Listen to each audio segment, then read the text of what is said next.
Hello, everybody. Thank you for joining me today. I am calling those things that are not as though they were. I thank you for tuning in to ameenahblogs today. We are talking about a pretty interesting subject, very relevant today. First of all, if you observe the 4th of July, happy 4th of July to you. You know, it's very interesting because we celebrate holidays that we don't even understand. Hold right there for a second. Let me go and pick up something.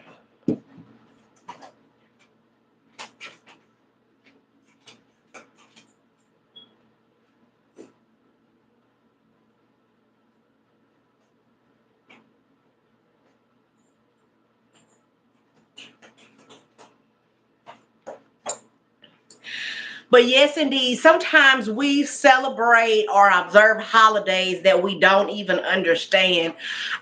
If you asked me what the 4th of July was all about, all I really could say is that it was some type of freedom. But one thing that I know is that many wars and quarrels that went on back in the day, it had to do with slavery. To enforce slavery, to keep hold of slavery, and even today, many of the conflicts that go on between parties, it has to do with keeping the rich rich and the poor poor. If that offends someone, I do apologize, but from the knowledge that I have, that is what I have come to understand about the various wars that have went on. Um, but that was a commercial break once again because today is the 4th of July. But tending to the topic at hand, we are talking about the 12 steps.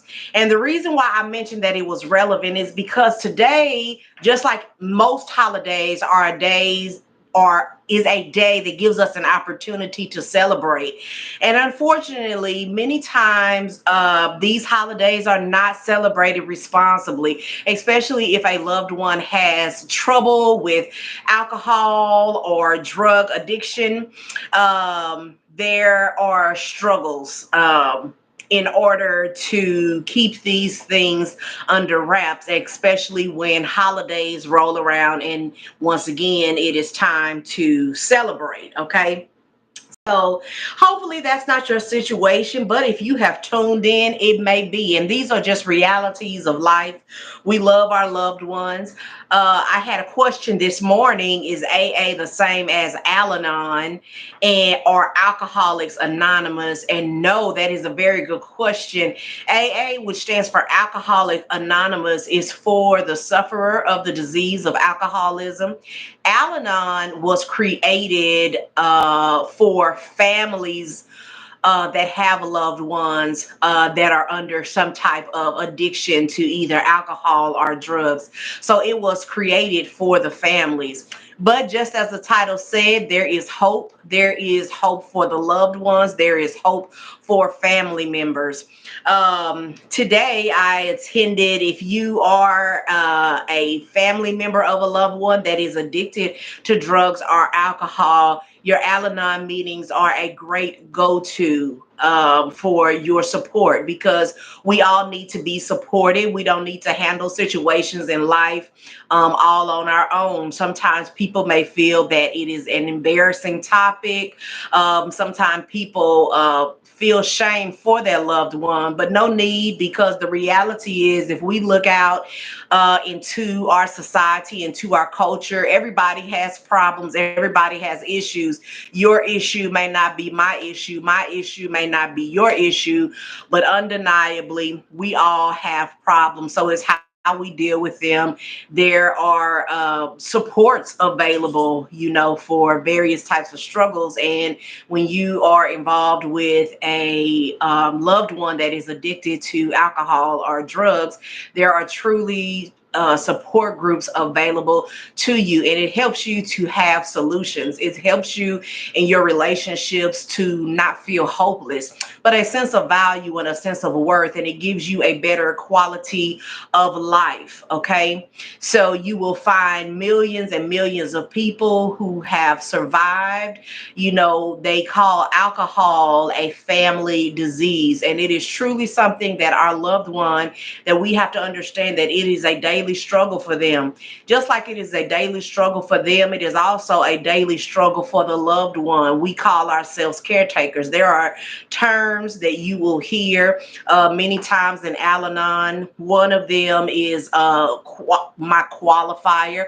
Qualifier, many times they say that the only need that there is to be a part of Al-Anon is to have a loved one that is struggling with the disease of alcoholism.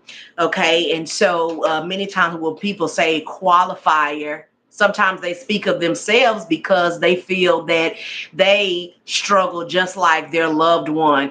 Many times for the caretaker, the problem is not drugs or alcohol, but many times the problem is the enabling that sometimes we tend to be involved in, or the caretaking. Sometimes we care more than our loved one cares, and that can become unhealthy for the caretaker. And so we have to keep all of these things in mind, and that is why these groups such as Al-Anon exist as a support for the loved one.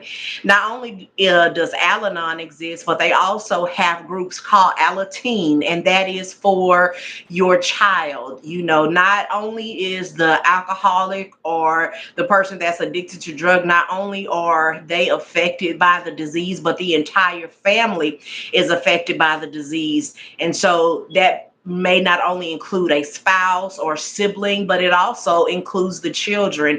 And many times the children become innocent bystanders. And so as a result, groups such as Alateen were created so that they will have a support group. They will have an opportunity to vent their concerns as well, because the children, they go through the issues as well as the parent that is struggling with the addiction. So today we are talking about the 12 steps, because there is a journey of hope. And these steps have helped me so much in my life. I have to say that I have a loved one that does struggle with the disease. And one thing that we need to understand as family members is that that drug or that alcohol journey that they're on, it is their journey. In other words, it's not our journey. It's not our decision when they overcome or when they recover, or if they will ever recover. Those are decisions that the person with the disease has to make on themselves. They have to decide to receive treatment. As an adult, I cannot make an adult do anything that it is not in their own will to do. And that's one thing that we come to understand in Al-Anon. So the first thing that I'll do is I'll go through the entire 12 steps, and then we'll talk about each one. And maybe you can also share in the comments how you have dealt with some of these issues in your own lives, and how you have overcome, how you have recovered. Because once again, it's not just the person that is addicted to drugs or alcohol that must recover, but as caretakers, we must recover. We must recover from our constant enabling, or our disability to care for ourselves, because those are unhealthy solutions. Those are actually not solutions, but that is an unhealthy manner in which to try to solve the problem that our loved one is struggling from. Okay. So number one, it says, we admitted we were powerless over alcohol, that our lives had become unmanageable. And if you listen to the 12 steps of Al-Anon, they are very similar to the 12 steps of AA. And many people have adopted these 12 steps into various recovery programs because they actually do work. and they work for those who put them into practice. A lot of times when we leave the meeting, people will say, it works if you work it. So you have to put those steps into action. It's just like a sermon at church or a sermon at worship. I can hear those words every single Sunday, every single Wednesday, but if I never take what I hear and put them into action, well, then it is null and void in my life. So it's the same way with the 12 steps. We have to actually put them into practice, and that's how you memorize them, and that is how that becomes a part of you. And once again, it's a journey. It's a marathon. It's a long distance run. It's not a sprint. We can't expect microwavable outcomes. Even Jesus said, I came that they may have life and life more abundantly. And sometimes that abundant life, it doesn't just consist of abundant joys and abundant happiness, but sometimes struggles, and so we have to accept the good with the bad and understand that that is life. We all go through good times. We all go through bad times. We do our best to enjoy the good times. And when the bad times come, we try to go through those times gracefully as well. Okay. So, number one, we admitted we were powerless over alcohol, that our lives had become unmanageable. Number two, we came to believe that a power greater than ourselves could restore us to sanity. Number three, we made a decision to turn our will and our lives over to the care of God as we understood Him. Number four, we made a searching and fearless moral inventory of ourselves. Number five, we admitted to God, to ourselves, and to another human being the exact nature of our wrongs. Number six, we were entirely ready to have God remove all of these defects of character. Number seven, we humbly asked Him to remove our shortcomings. Number eight, we made a list of all persons we had harmed and became willing to make amends to them all. Number nine, we made direct amends to such people wherever possible, except when to do so would injure them or others. Number 10, we continued to take personal inventory, and when we were wrong, promptly admitted it.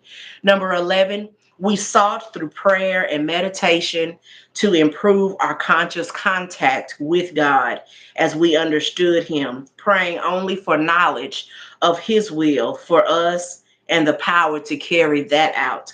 Number 12, having had a spiritual awakening as the result of these steps, we try to carry this message to others and to practice these principles in all our affairs.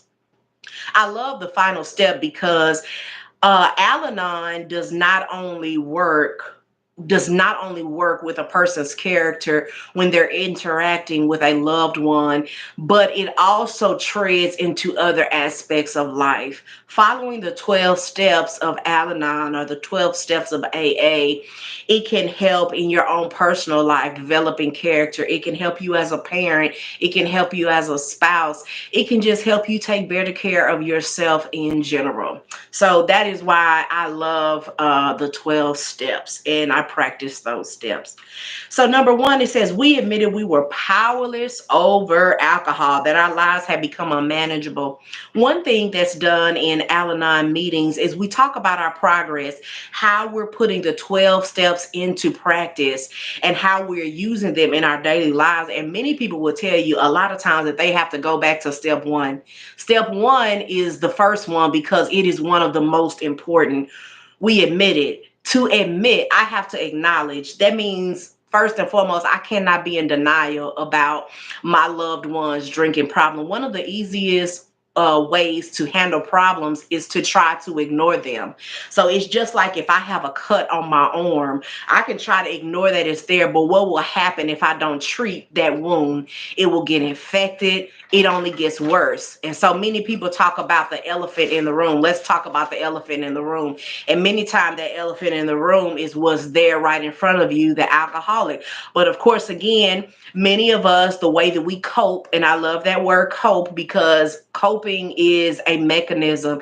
It is a reality. It is the way we deal with life sometimes.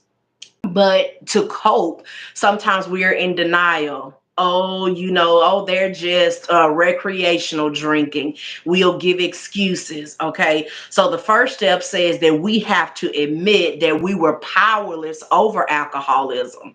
So we're admitting that there is an alcohol or drug problem in our loved one. But not only do we admit that there is a problem, but we admit that we are powerless. You didn't create the problem. You can't take away the problem. It's not your fault. These are all inclusive in step number one. You have to acknowledge and admit that your loved one has a problem. But with that, you have to acknowledge that it's not your fault. You didn't cause the problem. Neither can you control the actions of an adult. Whose actions can you control? You can control your actions. You can't control the actions of another adult person, but you can definitely control how you respond and what you do in life. But you can't control another person's life. Okay. And then the sub sentence of that says that our lives have become unmanageable. When we try to control an adult's life, when we try to control the outcomes, when we try to control their addiction to alcohol, when we follow them and make sure that they're not buying alcohol, or we're trying to find out everywhere they're going, we're into their phone, and we are just carrying our lives out and we're totally in their business, then our lives become unmanageable. Unmanageable carries the idea that now I am out of control. I can't even take care of my physical well being and physical welfare because I am so concerned about my loved one. Okay. So, again, we admitted that we were powerless over alcohol and drug addictions and that our lives had become unmanageable. So we had become out of control because we were in a constant state of caretaking. Okay.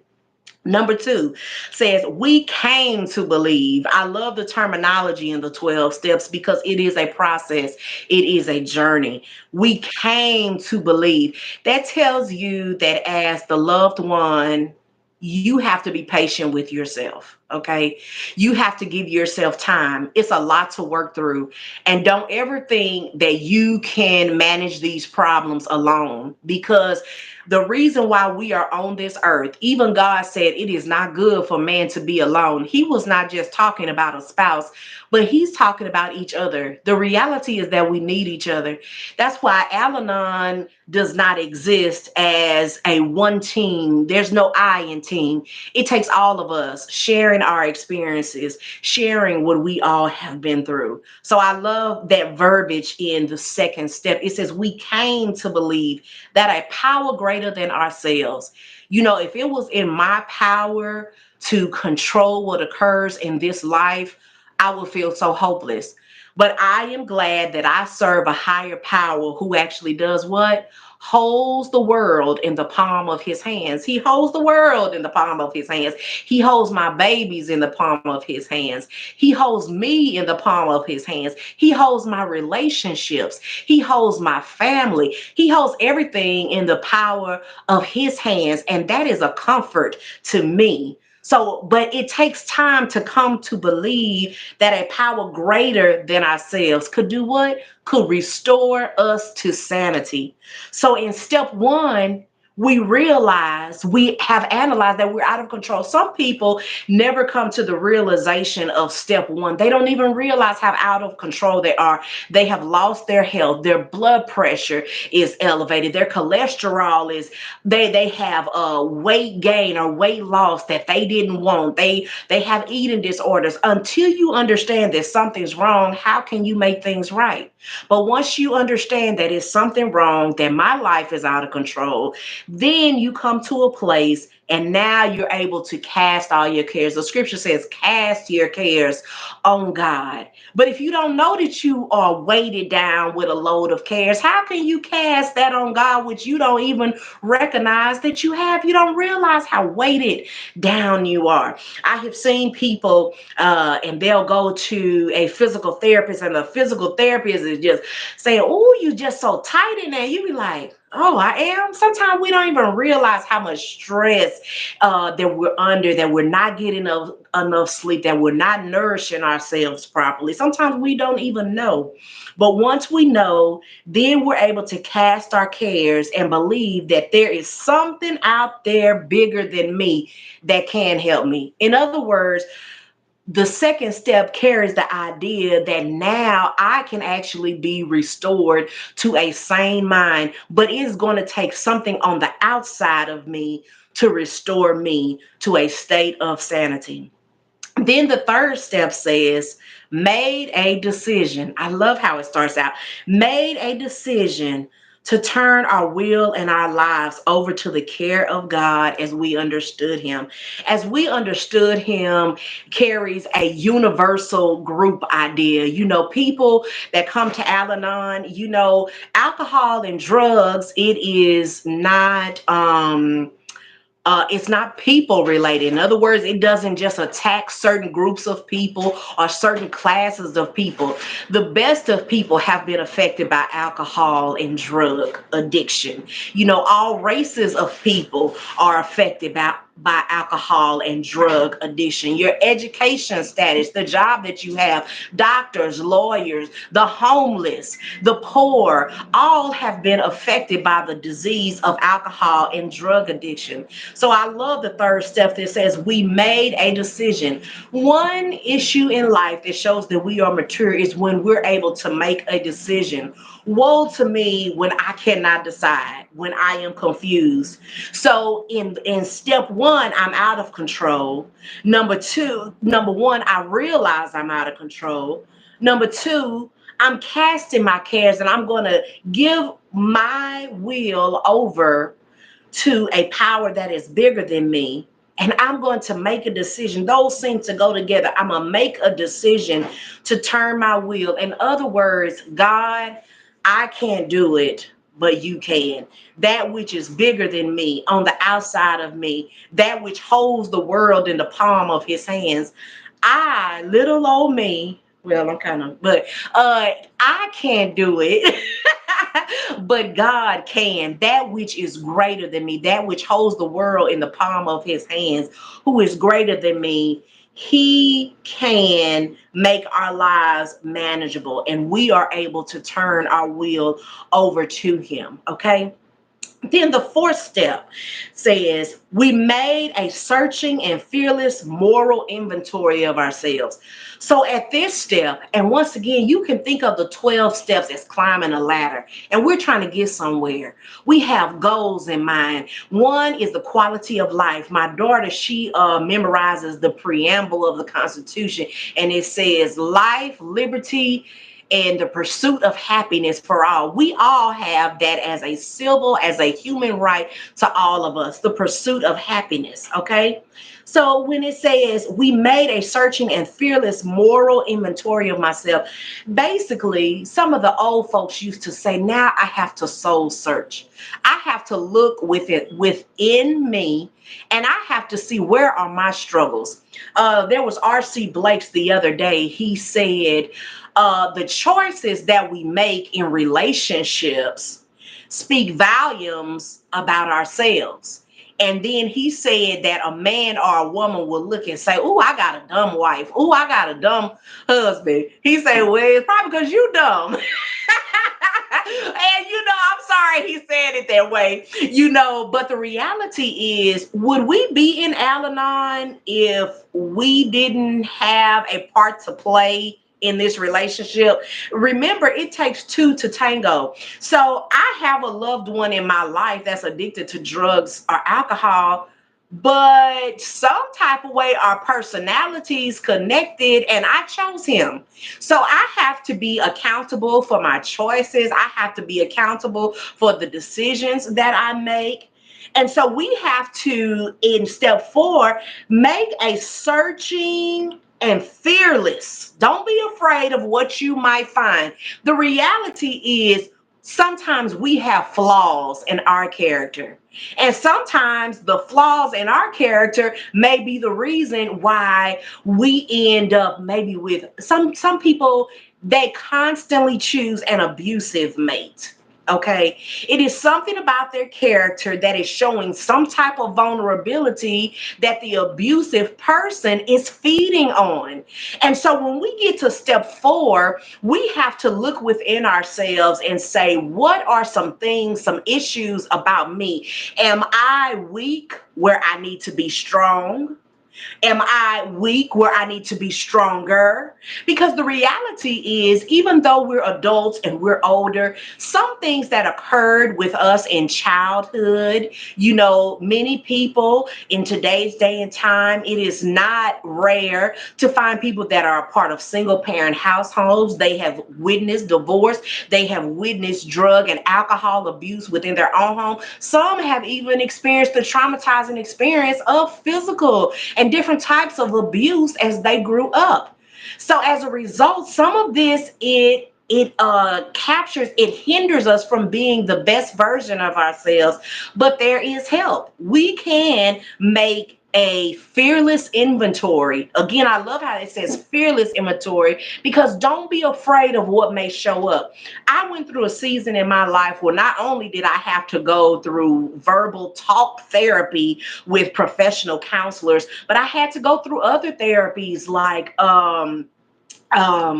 see, cognitive behavioral therapy, and I went through it's painting therapy, art therapy. Yes, art therapy was one that I love the most. And that's actually a therapy that's very effective with children. And it kind of shows some things. And, the therapist is trained. They may tell you something basic like draw yourself in the rain. And depending on how you draw yourself, it may just show some weaknesses in your character, some things that need to be developed. But if you never find these things out about yourself, how can you work on yourself? One project that you should dedicate yourself to working on is yourself. Because it's so good to know who you are. What is it that makes you tick? When you get upset, when you get angry, what are some of those triggers? Sometimes it's good to step outside of yourself, to step outside of situations and see what are some issues that I have. Because the reality is we're focusing on the alcoholic, we're focusing on the drug addict, but it's something about our character within that has a need to have that type of individual in our lives. I may have a need to caretake. I may have a need to feel in control. Well, when I go through these therapies, if I lose that feeling where I need to control, guess what?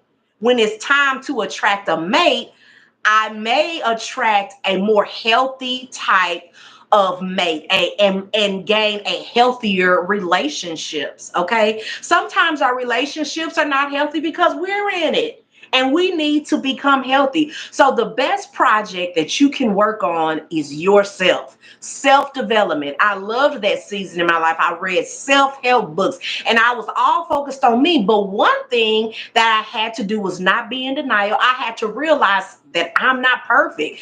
Hey, newsflash, guess what? There was a time in my life when I really thought that I was perfect. I thought that I was just righteous. I thought that, nobody was better than me. But when I came to a realization, and the reality is I'm proud of myself, pat on the back, because at least I woke up one day and realized that that's not the reality.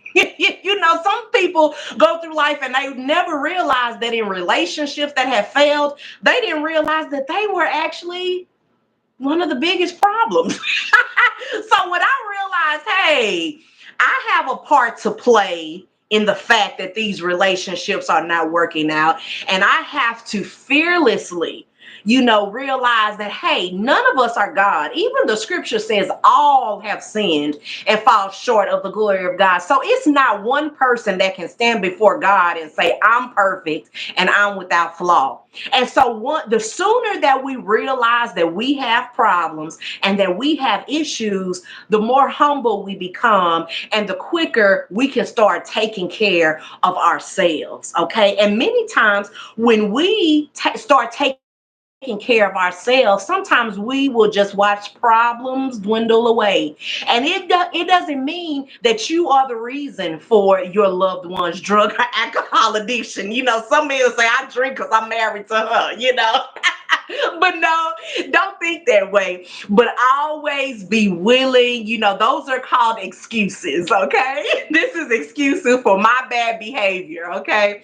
But if you take people in relationships that are willing to work on themselves, when both of you are on a self-development journey, you all can reach a place of healthiness all at the same time. And so it's very good to do that. So made a searching and fearless moral inventory of ourselves, okay?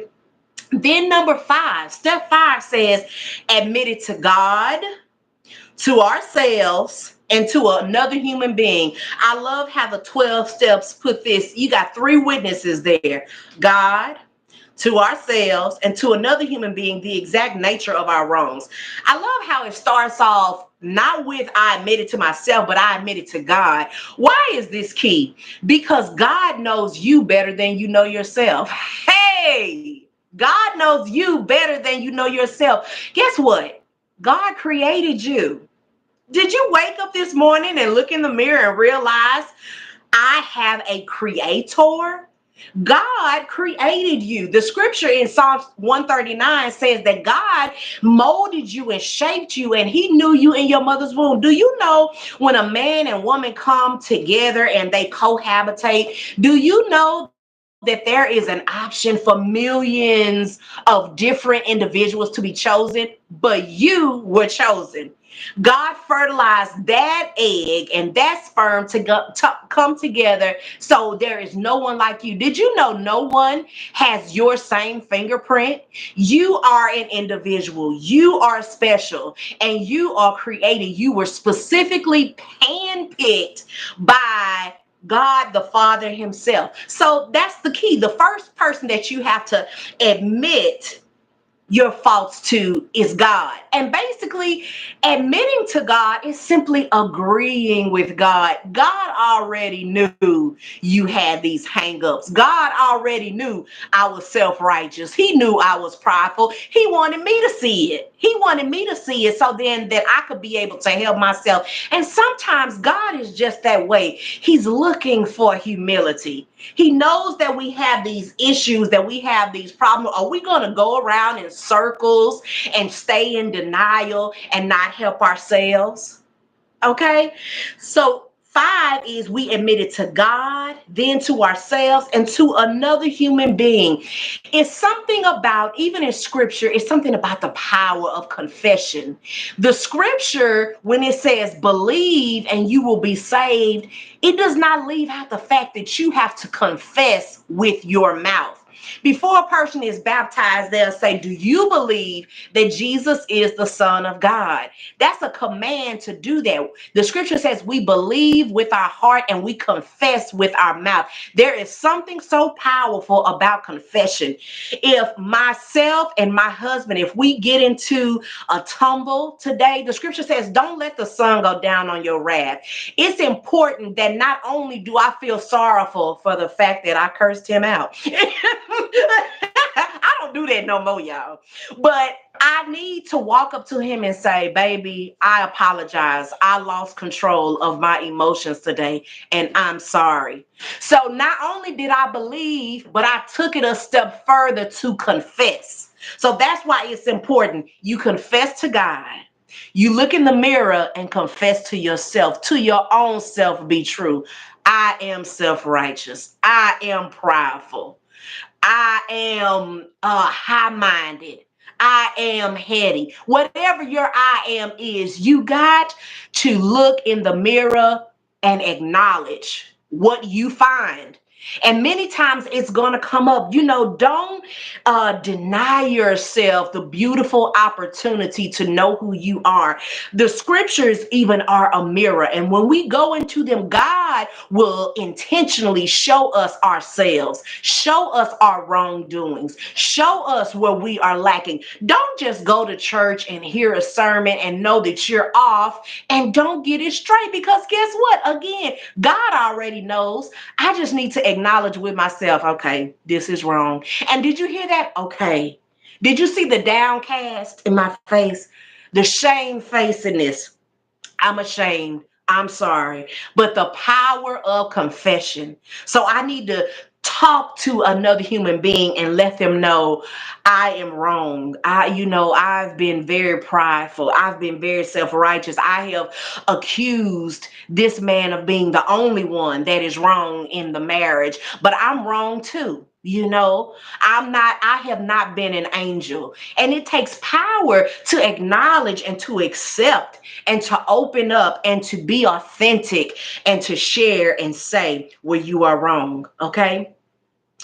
And then you want to admit, I love this, the very nature of your wrongs. It's not good enough for me to just say, Ricky, I'm sorry, and then walk away. No, go into depth. Be serious about getting things correct and getting things right. I'm sorry I said all of those ugly words. I need to watch my mouth. I need to wash my mouth out with soap. It just, go into depth. Have some feeling behind what you do. Don't just check a box off. Okay, I said it. And, now I'm fine. No, go into depth about what you're sorry about, the very nature of your wrongs. Okay. Then number 6, we were entirely ready to have God remove all these defects of character. Okay, here it is. Number 6, step 6, you got to empty out. So now you have went through the process of admitting to yourself, admitting to God, and admitting to another individual about the wrongs that you found inside of you. And then step 6 says you have to now be entirely ready. You may get emptied out here. This may be the part that's hurtful, because guess what?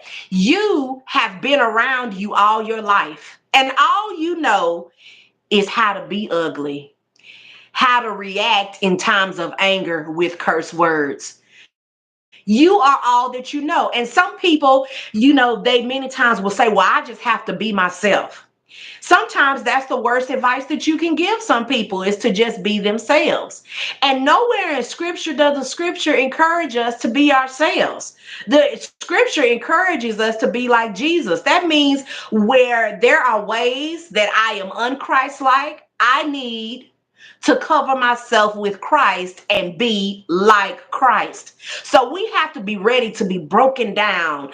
Amina's character has to be ready to be broken down. I have to prepare to be broken. All those ugly ways. Oh, nope, I shouldn't say that. See, because once again, we're talking about 12 steps. We are trying to recover here. We are not trying to go in circles. And there's something about issues when we don't get them right. What happens? We end up going in circles, in the same circle over. We keep on being tested with the same situation over and over again. We leave a bear type of relationship only to enter into a snake type of relationship. Okay.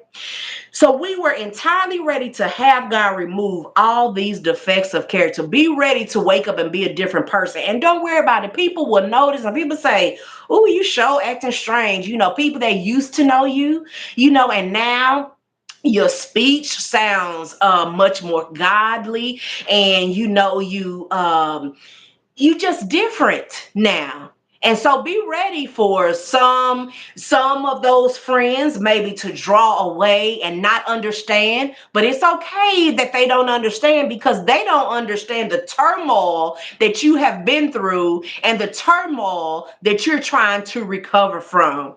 Once again, we have to admit that our lives was unmanageable. When we get to this step and God is removing character defects, remind yourself of the purpose. Remind yourself, always remember the why. Why are you here? Why are you going through these steps? And one of the first ones is because your life had become unmanageable. So you come into Al-Anon as a total wreck, and now you're ready to improve. You're ready to recover. Okay.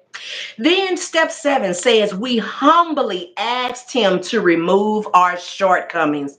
So once again, the scripture says we have not because we ask not. The scripture says knock. I'm sorry. The scripture says knock and the door will be open for you. My Zoe thought that was someone at the door. But ask and you shall receive. Seek and ye shall find. So we ask God, God, remove these shortcomings. So first we're ready, and then we ask God to remove the shortcomings. Then number 8, we made a list of all persons we had harmed. We got to make amends in life. Sometimes the reason why God wakes us up with another breath is because he's really giving us another opportunity. So think about the 30 opportunities that you had to make that call, to write that letter, to right that wrong. You know that you were wrong.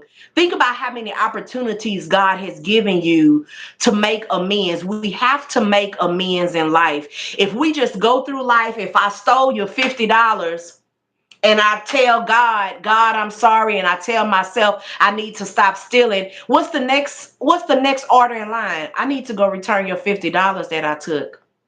So we have to make amends in life. This is all a part of the journey. Again, we are trying to recover. And if we are serious about recovery, we are going to go through all of these steps. So we have to be willing to make amends. Okay. Then number 9 says, may direct amends to such people wherever possible, except when to do so would injure them or others. The purpose is recovery. We're not here to hurt marriages or intervene in people's marriages. But if we need to go and tell somebody that we're sorry, then we need to do that.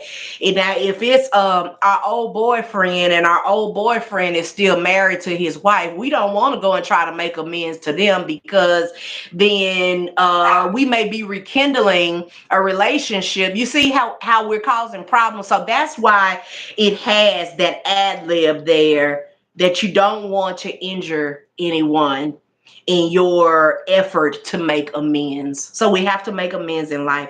Then number 10 says, we continue to take personal inventory, and when we were wrong, promptly admitted it. Oh, I'm sorry. I didn't do that right. In other words, so we get to a point in our maturity level where we don't have to allow time to lapse, and we don't have to allow our lives to become chaotic before we're willing to say I'm sorry. No, we're willing to not only get right, be right, but we want to stay right. Okay.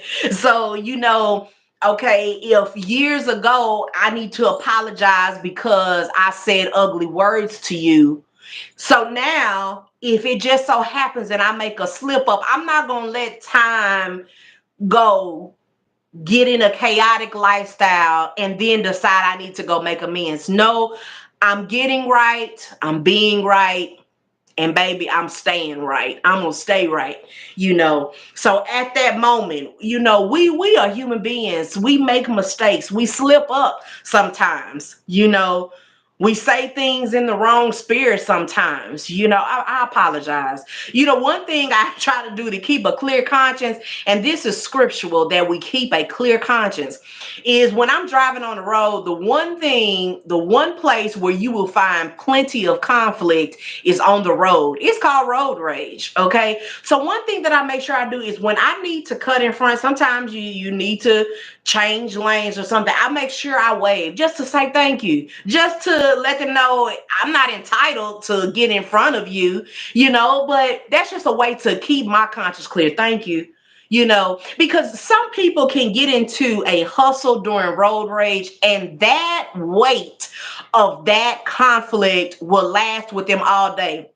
and it'll just spiral. You come into the workplace and you have a bad attitude. Now you about to have a bad attitude with your coworker.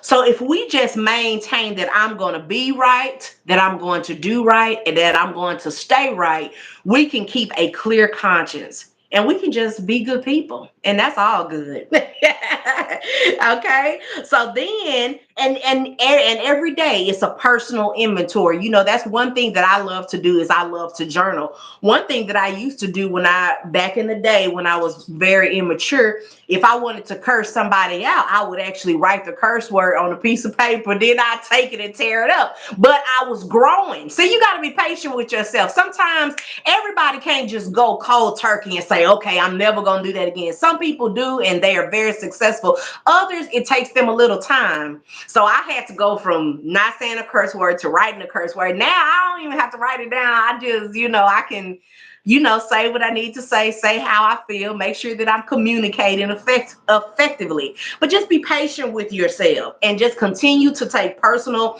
inventory. Sometimes those self-righteous thoughts come up and I'm looking at people crazy and, but I need to mind my business, and so I immediately try to correct my train of thought. Everything starts in the mind. When you get your mind right, you'll be right. When you get your mind right, you'll be right, because everything starts in the mind. Before I say something ugly to somebody, I had to be thinking ugly thoughts. I had to be, my mind had to be in an ugly place. So if I can keep my brain tamed and my thoughts tamed, I can keep me tamed. Okay. So that's just keep a continued personal inventory of yourself. And when you are wrong, promptly admit that. Then the 11th step says we sought through prayer and meditation to improve our conscious contact with God as we understood Him, praying only for knowledge of His will for us and the power to carry that out. I love how the 12 steps, it turns the attention from the alcohol diseased loved one, and it puts the attention on where it should be in the first place, and that is yourself. Because once again, the only person on this earth that you really have power over is yourself.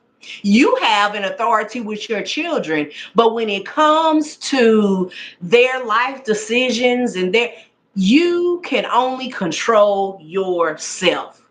So I love how it just turns the attention, praying only for knowledge of His will for us and the power to carry that out. God, what is your will for me today? Not what is your will for me in my husband's business. No. Okay, not following in behind, looking through phones and looking through bill folders and checking to see if he bought alcohol. And no, you need to use that energy and focus within to keep yourself at peace. Okay.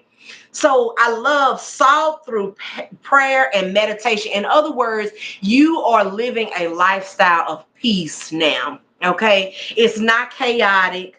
No matter what a person is doing, did you know that you can have peace in the midst of a storm?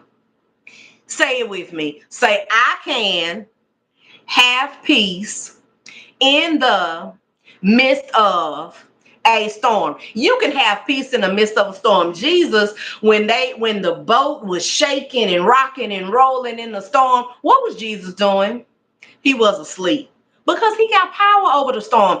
And when you are in the arms of He which holds the entire world in His hand, baby, He can give you perfect peace. The scripture says He will keep in perfect peace him whose mind is stayed on Him. So people will always say, stay focused on Jesus. It's just like Peter. As long as he kept his eyes on Jesus, he didn't sink. But as soon as he started looking around and being concerned about what was going on all around him, then he started to sink. Okay. You are aware of everything that's going on. You're not naive. But the reality is you can have peace. Things that used to rock your boat, they just won't rock your boat anymore. Things that used to just get under your skin and make you so angry, it just doesn't work anymore. So you will find yourself growing, and that's through prayer and through meditation, to just stay focused on God and to stay at peace and to keep a clear conscience. And then the 12th step, having a spiritual awakening. Oh, I love this. So now it's like you have become a new creation.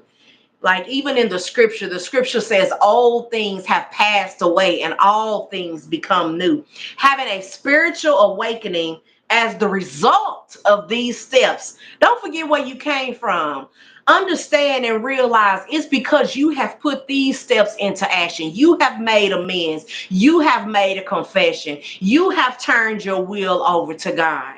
Okay? Because of these steps, we try to carry this message to others. Some people will say evangelize, and to practice these principles in all our affairs. So now, not only is it directly affecting and benefiting the relationship with my loved one, but most importantly, the relationship with myself. Now that I am a better person, you cannot teach others without not teaching yourself. In other words, when I'm teaching others, I am teaching myself. As I'm talking to you and encouraging you, guess what I'm simultaneously doing? I'm encouraging myself. If I let it rain on you, guess what? It's raining on me. So it's like, even the scripture says it's more blessed to give than to receive. Because when you teach others, you are again teaching yourself. You are reinforcing thoughts. And many times, the reality is, the scripture says we believe and therefore we speak. Okay. So when I speak things into existence, I am speaking them into my very own reality as well. And so I am watering myself. When I water another, I am watering myself. Okay. And then practicing all these principles in all our affairs. These are the 12 steps. I love each and every step. So in review, we admitted that we were powerless over alcohol and that our lives were unmanageable. Number 2, we came to believe that a power greater than ourselves could restore us to sanity. Number 3, we made a decision to turn our will and our lives over to the care of God as we understood Him.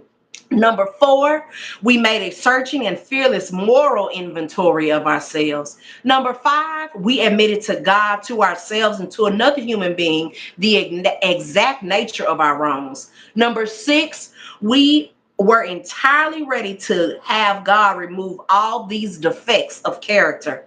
Number 7, we humbly asked Him to remove our shortcomings. Number 8, we made a list of all persons we had harmed and became willing to make amends to them all.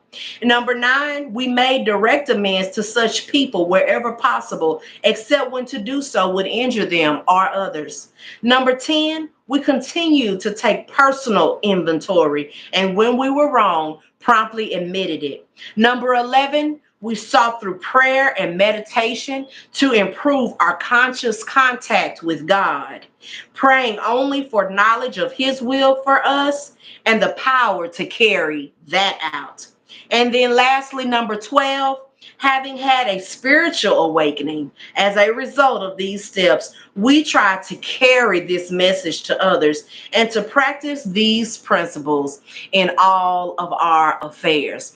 Hey, if you are affected by a loved one's drug or alcohol addiction, just know that you are in good company. You are not alone. Your loved one is not alone. There are people that have been through what you've been through, and they have conquered, and they have been successful, and they have successful relationships, first and foremost with themselves and with their loved ones. So if you are looking for a Al-Anon once again is for the family and friends of loved ones. You can search that on Google, and if you want a list of these 12 steps, you can also search them. But it is so good. I love going to group meetings because I get an opportunity to talk to people who are like-minded.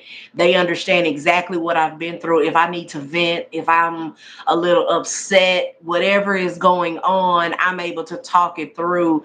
And who knew, that when you talk to someone, it makes you feel better. Sometimes when a friend, when they need to talk, sometimes if I just open up my ear and listen, and sometimes that translates to love.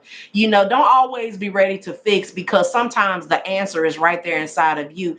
In Al-Anon, we learn how to speak in group, where we don't talk across to other people or try to give people advice or tell people what they should do, because a lot of times we know the answer and we can just glean from each other's circumstances and situations. Once again, it's not about quick answers. It's not about microwavable belief, but it is about a journey. And as long as we understand that this is an everyday journey and that we can conquer with time, then we'll do well and our loved ones will do well. Hey, I wish all the success, all the peace, and all the love to you. Like this video and subscribe to my YouTube channel and check out my playlist on messages of encouragement. Thank you for tuning in live at 5 on Ameenah Blogs. And as always, peace and love.